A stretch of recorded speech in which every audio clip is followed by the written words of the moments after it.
Hi Grizzlies, welcome back to another episode of Grizzly True Crime. My name is Gisela K, and today, as requested, I'm getting a lot of these emails to do just a quick recap of the disappearance of Dylan Rounds, because some people missed the initial coverage of it, and of course this case has gone pretty much viral all over social media, and now some of you guys are feeling a bit lost and a little bit overwhelmed.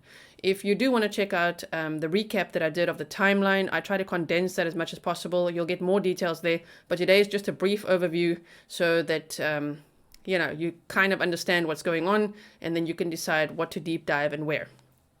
Okay, so Dylan Rounds is a 19-year-old farmer. His grandfather bought him a farm or land in Lucin, Utah, and yes, it's in the desert, but he was super ambitious and the land was cheap. And he said, all you need is a water source, as farmers know. So he's got this land right now. Here where it says Dylan's camper on the map, I'm showing you map times so that it just makes more sense. He had his pickup truck and a camper, and there was a pond here. Okay, and so that is where his camper is, and people are confused because they're like, wait, where was the grain shed and where's this? So the camper is 5 miles east of the grain shed, which means the grain shed is 5 miles west of where Dylan's farm was. And sometimes he would walk the 5 miles between the two locations. So he would take the truck from where his camper was, the grain truck, drive it all the way to the shed, which was on borrowed property. And around the shed, lived there Don and Jim.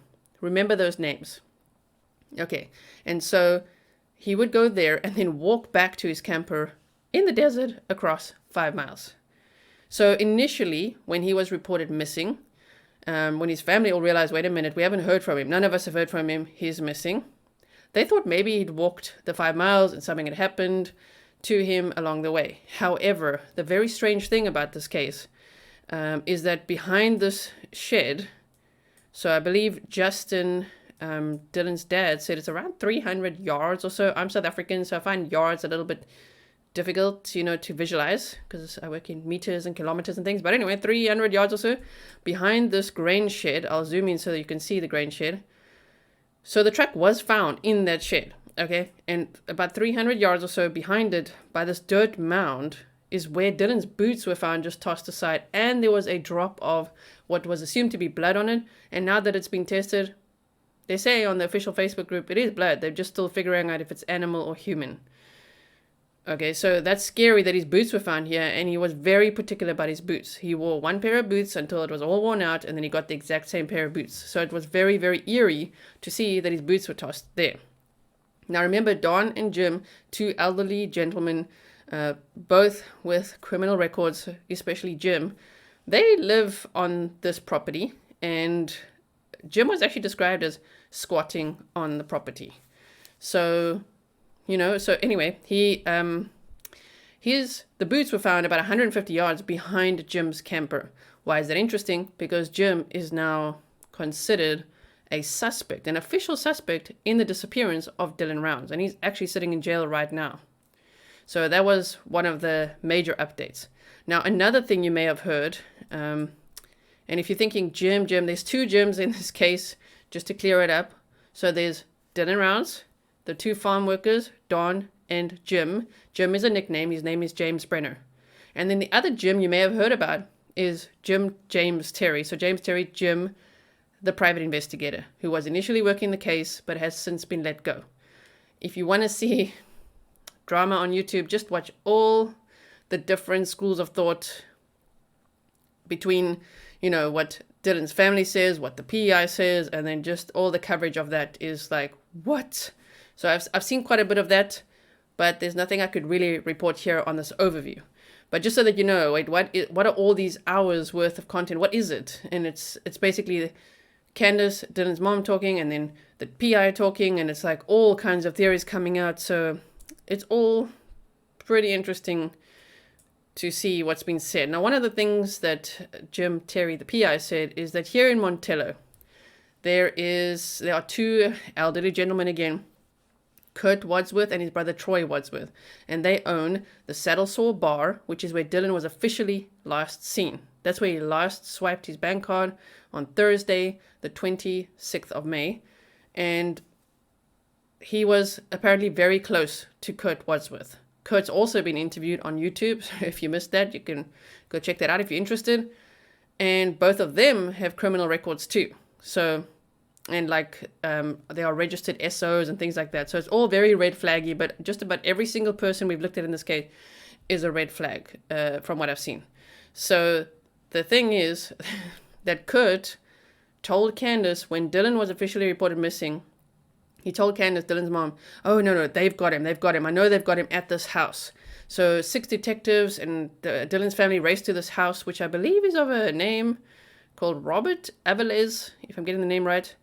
And it's apparent, or it seems, that Chase Venstra, remember that name, and Robert were apparently at this house and held Dylan hostage. That's what Kurt was making it sound like. That's what he thought had happened to Dylan. But when they got there was no sign of Dylan. Nothing happened, right?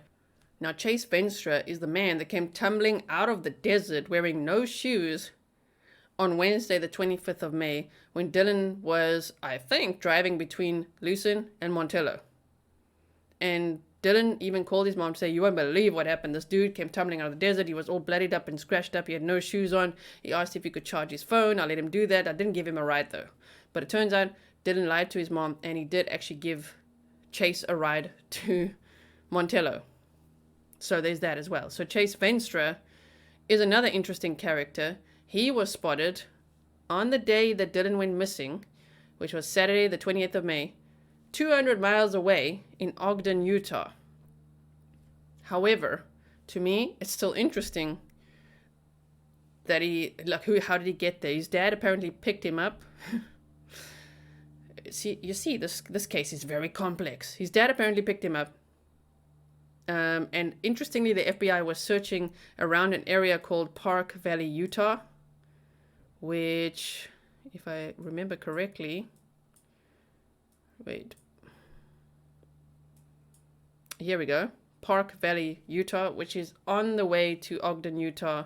The FBI had zoned in on a search there, which is interesting because it's around near the place where Chase Venstra was picked up from by his dad. So how the hell did he get from Montello to Park Valley, Utah is my question still. So to me, him being so far away and eating pizza at a Little Caesars Pizza doesn't quite rule him out.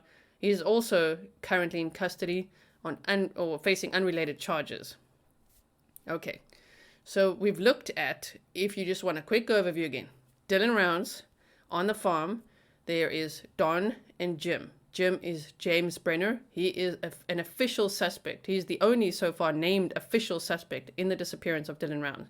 He had a whole bunch of guns in the trailer where he was squatting. He had also, I know they say squatting, but it's kind of like Don gave him one of his, campers to stay at.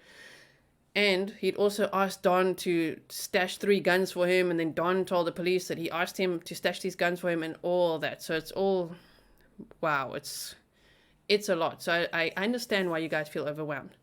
But that is pretty much, if you look at the map and where the shed is, where the camper is, Lucin, Montello, all that, that is the search area. No one knows what's happened to Dylan. He called his grandmother at 6:51 a.m. on Saturday, May 28th, saying, I can't talk long. So he called and said, I can't talk long. I've got to put my grain truck in the grain shed to protect my seed because there's a lot of rain coming. His phone pinged later that afternoon at around, I believe, 3:41 p.m. Near the farm, right? And of course, this is a desert area, so it could be within a 15-mile radius. But yes, and after that, no one's heard from him. So there's a lot of speculation out there. Of course, we don't like to speculate because I know that in true crime, people actually do like to speculate. But I'm really trying very hard to just maintain a neutral position, to share only what's pertinent, what's going to actually help the case. Because at the end of the day, with all this going on, there's unfortunately a lot of division on YouTube and drama and things. And it's not really, I think people are losing sight of kind of the importance of the case. The case is about Dylan, the disappearance of Dylan, and finding Dylan. So while some information, or all information is important, when it comes to Dylan, we got to find Dylan. We got to just laser beam focus. We got to find Dylan. We got to help 19-year-old Dylan Rounds be found. So whether it's a rescue or a recovery mission.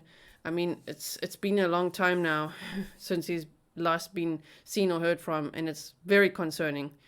And there are a lot of strange people living in this area, let alone that there's apparently squatters, drug addicts, and all kinds living in this desert area. So, man, and some people, judge, why is a 19-year-old, what is he doing out there? Like, why would he be there and he's been there for 3 years? Why?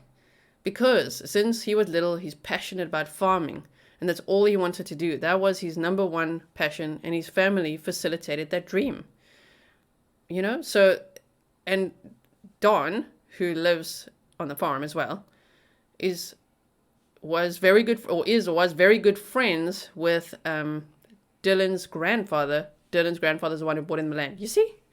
So, man, it's kind of like, it's such a small community in this desert, yet at this point, the only official suspect so far, I mean, look at it, if I zoom out how small this is. The only official suspect so far is James Brenner, and oh man, that criminal history and everything about him, very, very hectic. I mean, there's a lot to be said about each single person that lives out in this area, and it seems almost like it's kind of all connected and also not. So I don't know what happened to Dylan. None of us know what happened to Dylan, and all we can do is continue to spread awareness, facts, to not contribute to the drama and things like that.